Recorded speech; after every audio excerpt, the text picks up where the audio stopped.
এই সরকারের বয়স আজকে 44 বা 45 দিন। তো 45 দিনে আমরা হাজার রকমের সমস্যার সমাধান করতে পারি না, এটা হলো বাস্তব। যেমন ধরুন, এই 45 দিনের মধ্যে সবচেয়ে বৈশ্বিক প্রকট যেটা জ্বালানি সংকট এবং যুদ্ধ, আমরা তা মোকাবেলা করার জন্য প্রস্তুতি নিয়েছি।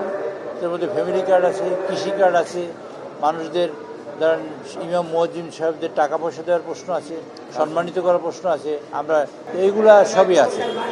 এই কাজগুলা দিনরাত আপনারা দেখেন, মাননীয় প্রধানমন্ত্রী এইখানে সকালে আসেন 9টার আগে, অফিসে যান 9টার আগে, সারাদিন কাজ করেন, রাত 11টার সময় 12টার সময় টেলিফোন করলে দেখবেন প্রধানমন্ত্রী সদা কাছে কাজ করছেন।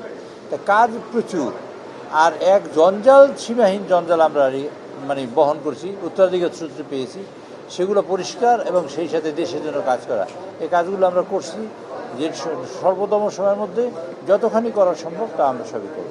আমাদের মাননীয় শিক্ষামন্ত্রী আজকে সিদ্ধান্ত প্রস্তাব ছিল, মাননীয় শিক্ষামন্ত্রী বলেছেন সমগ্র বাংলাদেশের সমগ্র উপজেলায় কারিগরি প্রতিষ্ঠান তৈরি করা হবে এবং মাননীয় প্রধানমন্ত্রী চান বাংলাদেশে একটা হোক যে আমাদের কর্মমুখী উৎপাদনের মানে কর্মমুখী শিক্ষার একটা হাব এবং দক্ষ মানুষ তৈরি করার প্রোগ্রাম আছে মাননীয় প্রধানমন্ত্রী, এবং সেই প্রোগ্রাম বাস্তবায়নের জন্য মাননীয় শিক্ষামন্ত্রীকে তিনি নির্দেশ দিয়েছেন বাংলাদেশের প্রতিটি উপজেলায় কারিগরি শিক্ষায় শিক্ষিত হয়ে এদেশের মানুষ যেন এদেশের কাজে লাগে, বিদেশের জন্য কাজ করতে পারে, একই সময় যেন তারা উদ্যোক্তা হিসেবে তৈরি হয়, সেই জন্য আমরা প্রোগ্রাম নিয়েছি।